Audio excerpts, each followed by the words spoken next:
And hello. It is 20 minutes after 8 on Saturday morning. Saturday morning in Livingston. And I'm doing what I do a lot of times during Saturday morning in Livingston. My car's at our cute little Central Park. It's charging up on the Charge Point charging station, where for a small fee I can charge that thing up with level 2 electricity, which means however much time it takes me to charge up at the house on 110, I can get that charge up in 40% of the time at level 2. And so we're killing time. We're killing time here by walking around.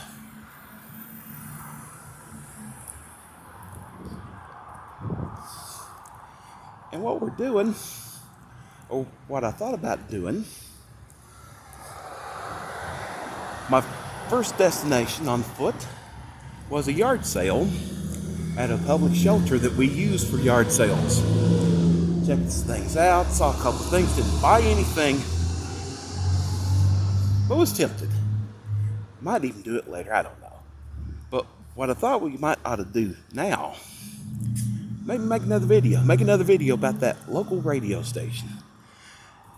I listen to the radio station, listen to the church that I go to when I go. Haven't been since the pandemic hit really big.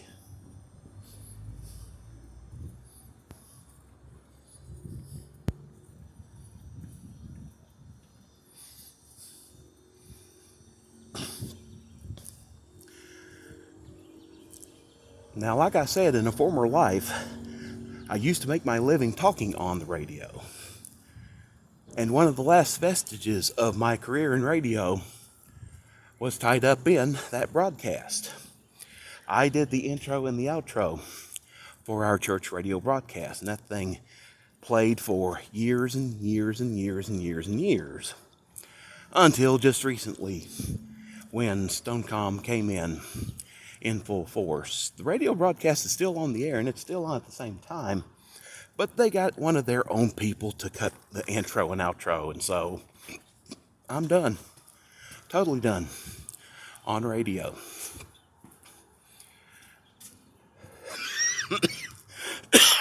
Whoops, pardon me. Now, you might think I hate the StoneCom people for what they do. No, I don't. I don't have anything personally against them. That's probably about the only thing even remotely resembling a personal thing that I have against them. But you know what? I'm not holding that against them. Because, well, you keep your radio sound consistent. And that's kind of a thing what I want to talk about on this video. Like I said, I've been kind of sort of, or at least sounding like I'm hating on StoneCom for the things that they've done. And I know a lot of people, like I said, are not happy with the way that the radio station has developed during the last 2 or 3 weeks because of the shakeups, because of the disappearing of local programming. But there are some things they're doing right. Excuse me. You get news updates, and they're local. Although now, with the news updates you get, they're more regional. They're not necessarily just plain flat local. They're regional. That's because StoneCom has radio property that has quite an abundance of wattage, quite an abundance of coverage. And because they have such an abundance of coverage area, it's easier for them to make a more regional newscast. Whereas with the old radio station here, it would make more sense to just report on things that were more germane to the local scene. And there's nothing wrong with either way. In fact, it's quite fine. And then again, there is an improvement when it comes to news, when it comes to the news that you hear on our local radio station now. There was a tendency to be a little bit lazy with the old radio station. Now, now a lot of stuff is pre-recorded. There was very little live. Like as far as the newscast, there's very few live newscasts. So newscasts were recorded. And because not much seems to be going on, I figure, just recycle the news. This can be okay as far as keeping busy as a DJ. But when it comes to informing the public, there can be some shortcomings. Like, for example, my Facebook troll through memory lane brought me back to a time when we, in our little town, we had us a lottery winner. Yeah, somebody bought a lotto ticket and did it right and wound up winning. They didn't become a billionaire, but I'm sure the little wad of cash they got was certainly very welcome in their life. I'm pretty sure about that. And over the few days, there was a time when we knew the winner was from here. We knew the winning ticket was bought here. We just didn't know who the winner was. Eventually, the winner came forward to claim their prize, and so now the winner has been revealed. Well, that is, that the winner has been revealed if you get your news from this thing right here, if you get your news from people sharing stuff on Facebook. If you get your news via radio, even several days after the news came out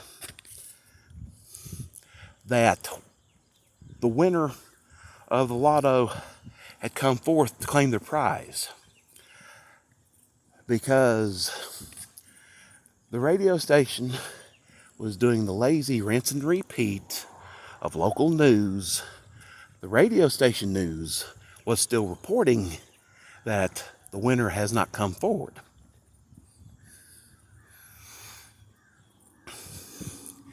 That does not make you look good. Not as a purveyor of local news, anyway. Not as a purveyor of live, local, accurate news. Because obviously you're not accurate. You're saying the lotto winner hasn't come forward, when in fact they have.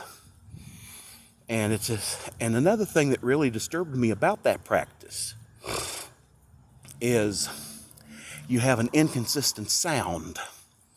And when I talk about inconsistent sound, I mean you have DJ A, who's working the wheels of steel, flipping the stacks of wax, playing the tunes the kids want to hear. But when it comes to the newscast, you hear DJ B doing the newscast. And DJ A and DJ B are not the same person, okay? Now, DJ B doing the radio newscast is a DJ. He's not a news director.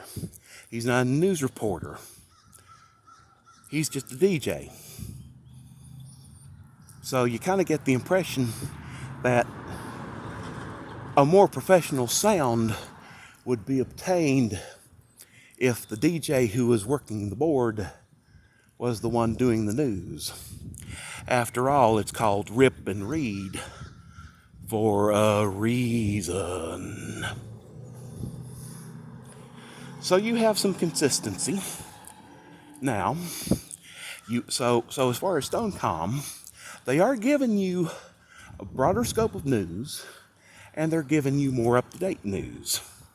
And the news is coming from a consistent source, a consistent sound source. Not necessarily the on-air DJ, but another acceptable way that you can do that with a news director or some individual whose strict business is the news. That's better. That sounds better. It's more consistent. It's more professional. StoneCom's doing that right. And like I said, I'm sure they're working on many other things. They want this station to be successful. They want this station to have listeners.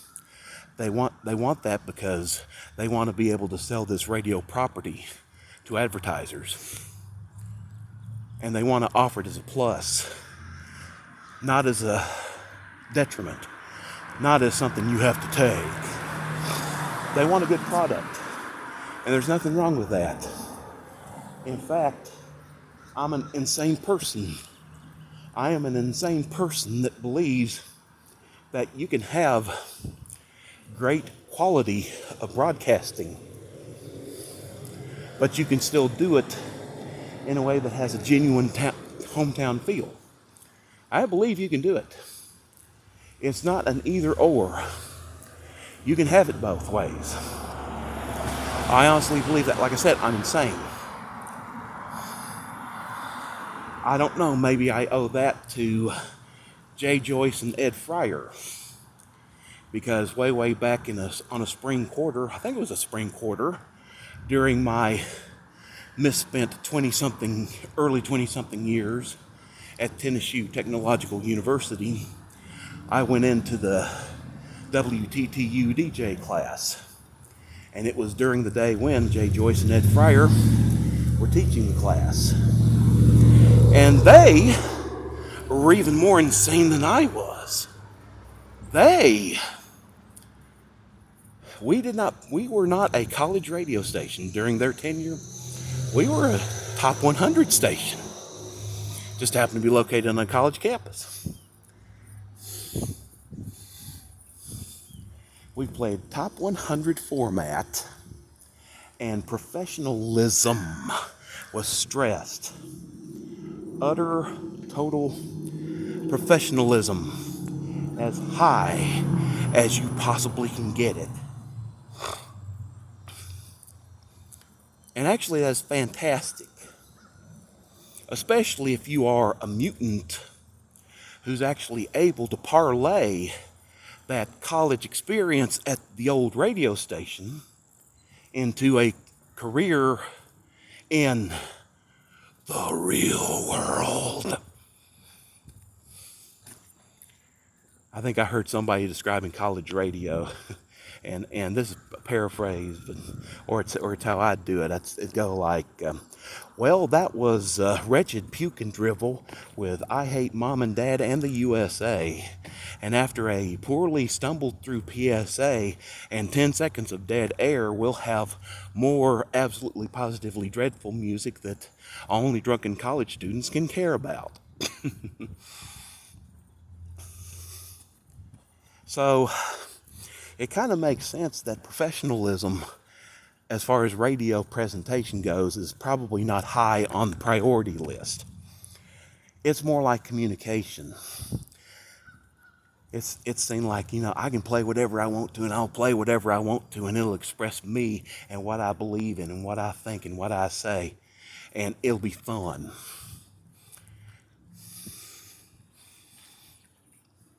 So what are you going to say?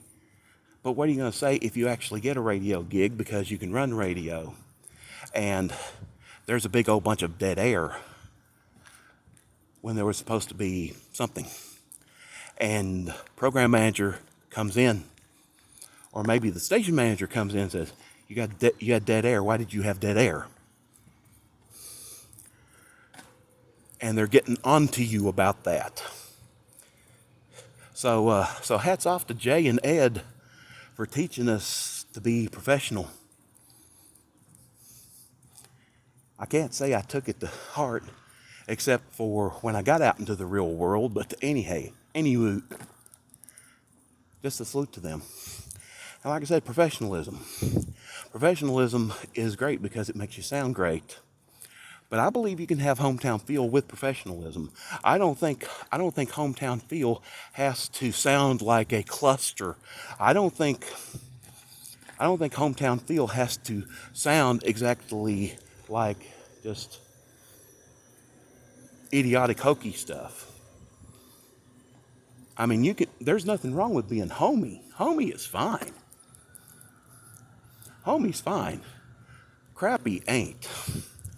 And I'm hoping, and I'm guessing that's what StoneCom wants. And they definitely want consistency because, like I harped on the Raj and his DJing. But here, folks, here's the thing. Roger's DJing is just like everybody else's DJing on all the other radio stations all over the place in StoneCom. Sounds just the same. That's the reason that he DJs like that is because, number one, that's the way they want him to DJ, and number two, that's how he gets to DJ, and he gets to work in radio. Unlike some individuals we know of.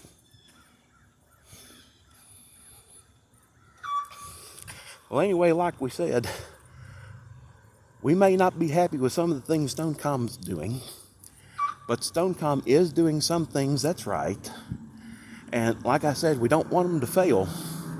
We like them to succeed. We might want some modifications about some broadcasting. We might want some additions. And one thing that we could add is a bulletin board. I don't know if there's a bulletin board.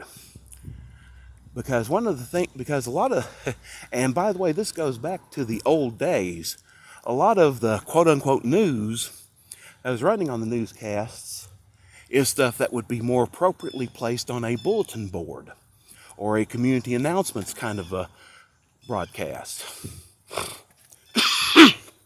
Pardon me. We could use something like that on the air now. Because one of the things that would be reported on the news is information about the repercussions of holiday observances in terms of public utility service. That's very handy information to know. And it'd be really great if we could get that back on the radio. It'd be very, very helpful to our community. And if they could work that out somehow, that'd be fine. It would be a genuine another facet of improved service to our community. I'm convinced of that. And I believe a lot of people believe that too.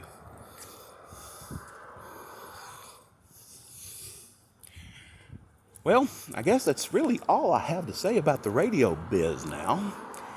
This is a very enjoyable Saturday morning, walking around the streets of Livingston. And it's a very enjoyable day. It's certainly not oppressively hot. It's definitely in tune with September. Although the forecast says it's going to warm up. But then again, that is in tune with September and October here.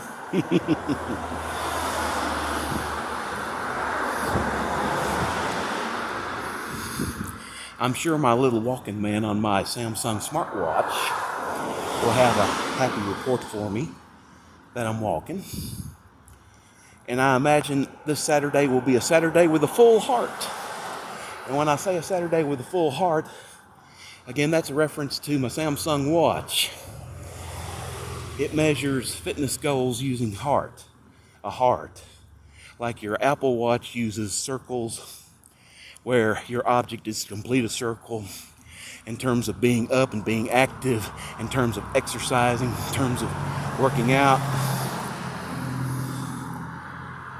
Well, Samsung uses a heart. A heart that has 3 chambers, one as far as working out, one as far as activity, and one as far as steps. So I'd say, by the time we're said and done here, we'll definitely have a full heart.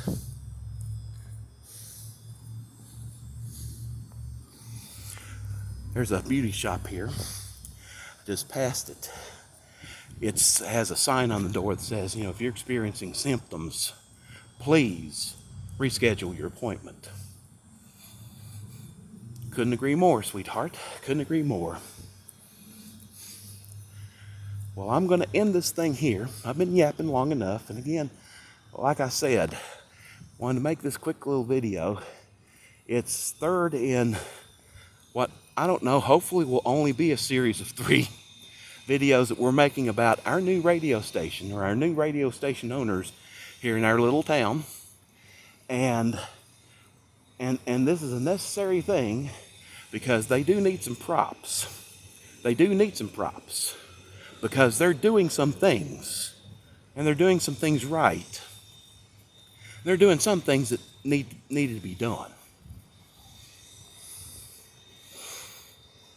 There's still some things they can do. There's still some things we believe they should do, but they're doing a good job about some things. So, anyway, hope you all have a great Saturday, great rest of your Saturday. I'll try.